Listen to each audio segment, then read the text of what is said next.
আমার দুঃখের বিষয়টা কোথায় জানেন? দুঃখের বিষয়টা হচ্ছে গিয়ে যে ওসি সাহেব পাইছেন কিন্তু খবরটা 2 দিন আগে।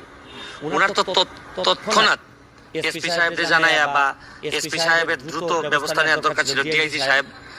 বরং আমি আইসা জিডি করার লাগলো কেন? একমাত্র আইজিপি মহোদয়ের সাথে কথা বলার পর উনি কিন্তু আমার মতোই চিন্তা করছেন যে আপনার জিডি করারই তো প্রয়োজন না, এটা পুলিশি ব্যবস্থা নেওয়ার কথা। তো কিভাবে চলতেছে আপনি বুঝতেছেন যে আমার কাছে মনে হচ্ছে যে রাষ্ট্রযন্ত্রের কিছু কিছু মানুষকে আদৌ কি চাচ্ছেন কিনা যে আমি বেঁচে থাকি। তো আমাদের এলাকায় জানেন শায়েম কিবরিয়া মারা গেছেন গ্রেনেড হামলায়। তারপর আমাদের বঙ্গবন্ধুকে আমরা বাঁচাইতে পারি নাই। তাই এখন আমার বিষয়টা এরকম হয়ে গেছে যে মনে হয় যে একটা অপমৃত্যু একটা রেকর্ড করার জন্য বসে আছেন লোকজন।